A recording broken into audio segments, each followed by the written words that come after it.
A technology that was once hyped as the absolute future of gaming is being quietly abandoned, and for most of us, that's actually a very, very good thing.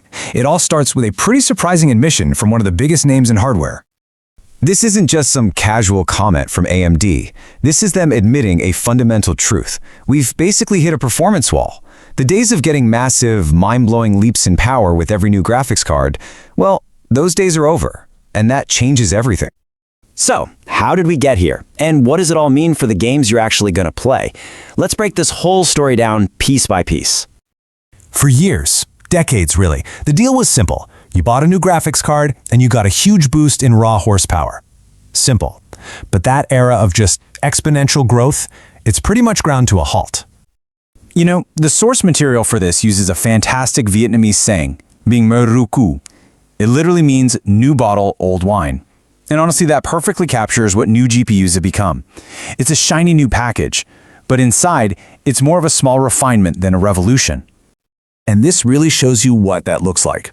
You'd think a new card, say an RTX 5060, would just completely smoke an older 3060 in raw performance. But the gap has shrunk a lot. So if you can't sell people on sheer power, you have to sell them on something else. And that something else is software. Okay, so with pure hardware power hitting a plateau, the manufacturers had to pivot. Their new game plan became, if we can't build it stronger, we'll make it smarter. They started using clever software to solve the performance problem, a strategy that really kicked off with the RTX 2000 series. The first piece of this software magic was, of course, ray tracing. This was pitched as the holy grail of graphics, photorealistic lighting that would make games look like CGI movies. And at first developers were kind of into it because it saved them the headache of having to manually fake all that complex lighting. But here's the massive catch. Ray tracing absolutely crushes performance. It just tanks your frame rate. So to fix the problem they just created, the hardware companies introduced a second piece of magic, AI upscaling. Think NVIDIA's DLSS or AMD's FSR. This was the band-aid designed to make ray tracing actually playable.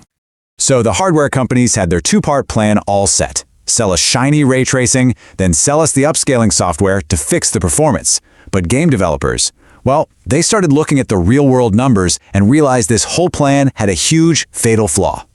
And this number right here, this is the fatal flaw. This explains everything. It turns out that only about 3 to 4% of all gamers out there have a rig powerful enough to actually enjoy a full ray tracing experience without turning their game into a slideshow. Just 3 to 4%. So if you're a game developer, you want to sell your game to as many people as possible, right? It's just business. So are you going to build your game around a super demanding feature that 96% of your potential customers can't even use properly? No way. So they started doing the logical thing. They started dropping it. And the crucial point here is that developers are realizing they can make absolutely stunning games without ray tracing. Modern game engines, the toolkits they use, like the powerhouse Unreal Engine 5, give them all the tools they need to achieve incredible visuals without that massive performance hit. This move by developers, this exodus away from ray tracing, leads us to what is probably the most fascinating and ironic twist in this entire story. Okay, so let's just quickly recap the original plan. Step 1, you turn on ray tracing to make the game look pretty. Step 2, you watch your frame rate completely tank. Step 3, you turn on upscaling, like DLSS, to get those frames back.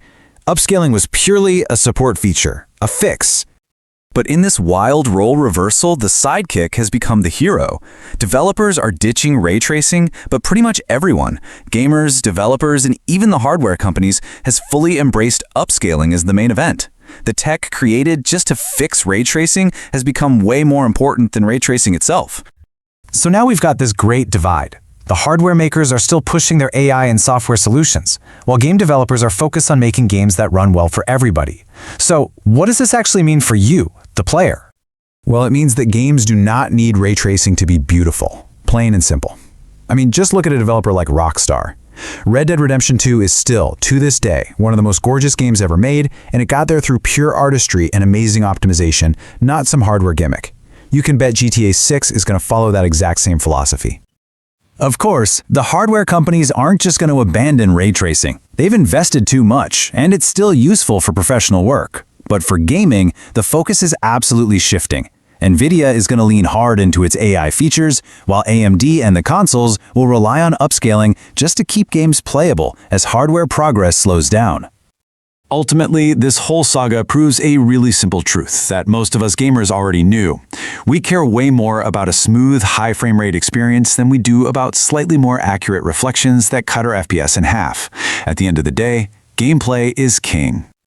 You know, this whole shift is a massive win for the average gamer. It's a return to prioritizing clever game design and smart optimization over just throwing brute force hardware at the problem. And it leaves us with one last really important question to think about. If not hardware, what should be driving the next generation of gaming?